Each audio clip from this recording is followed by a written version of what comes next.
जय हिंद दोस्तों। जैसा कि आपको पता चल गया होगा कि आपके जो सेमेस्टर एग्ज़ाम हैं वो दिसंबर के लास्ट वीक में होने को प्रस्तावित हैं। जैसे कि इसी मंथ के लास्ट वीक में होने को प्रस्तावित हैं, तो इसी के माध्यम से आपके जो एग्ज़ाम हैं उसी से हम रिलेटेड सेकेंड सेमेस्टर का प्रश्न पत्र फर्स्ट में कुछ महत्वपूर्ण प्रश्नों के साथ ये वीडियो लाया हूँ। आइए देखते हैं कुछ महत्वपूर्ण प्रश्न। वर्तमान भारतीय समाज और प्रारंभिक शिक्षा से है। देखिए, ये हमारे 1 नंबर के माध्यम से प्रश्न आएंगे। ज्ञान ही स्वर्ग तक की उड़ान में पंखों का आधार है। ज्ञान ही स्वर्ग तक की उड़ान में पंखों का आधार। शेक्सपियर, ये शेक्सपियर का है। दूसरा है अज्ञान समस्त विपत्तियों का मूल कारण है। अज्ञान समस्त विपत्तियों का मूल कारण है, प्लेटो ने कहा है। अज्ञान समस्त विपत्तियों का मूल कारण है, प्लेटो ने कहा।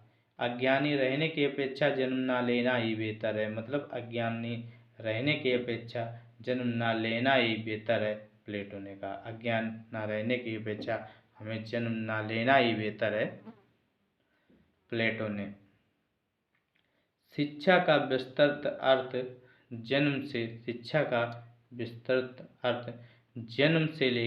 जन्म से लेकर मृत्यु तक मानव जीवन को प्रभावित करने वाले अनुभव शिक्षा के अर्थ को व्यापक बनाते हैं।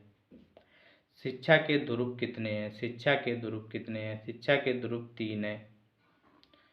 नंबर 1 विद्यार्थी,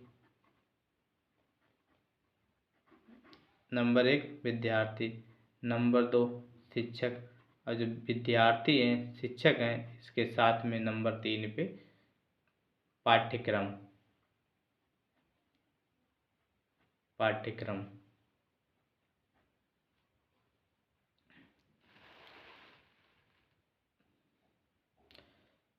शिक्षा को मुक्ति का साधन किसने बताया? शिक्षा को मुक्ति का साधन बताया है आदि शंकराचार्य जी ने।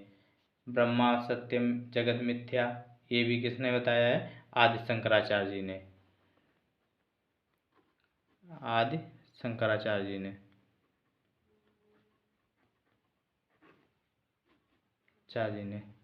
वैदिक काल में गुरु और शिष्य के संबंध कैसे होते थे? तो गुरु एवं शिष्य का संबंध पितृवत, पिता के समान, और पुत्रवत, पुत्र के समान, पितृवत तथा पुत्रवत अत्यंत घनिष्ठ एवं सेवा भाव युक्त होते थे। गुरुकुल की विशेषताएं क्या थीं? गुरुकुल की विशेषताएं थीं कोलाहल से दूर, शांत वातावरण में सादा जीवन, उच्च विचार का पालन करना होता था। ब्रह्मचर्य का पालन अनिवार्य था। निःशुल्क एवं आवासीय होते हैं। गुरुकुल शिक्षा प्रणाली की शिक्षण विधि कैसी होती थी? उस समय मौखिक होती थी। विद्यारंभ संस्कार 1 नंबर में प्रश्न पूछा जाता है अति लघु उत्तरीय प्रश्न में। विद्यारंभ संस्कार क्या होता है? एक घर पर शिक्षा प्रारंभ करने के लिए, जो घर पर बच्चे शिक्षा प्रारंभ करते थे उनके लिए था विद्यारंभ संस्कार। उपनयन संस्कार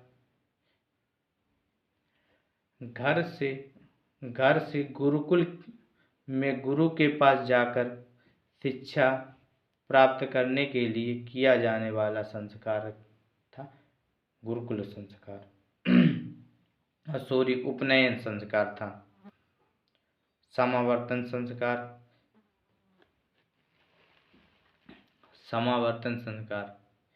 शिक्षा पूर्ण होने के बाद घर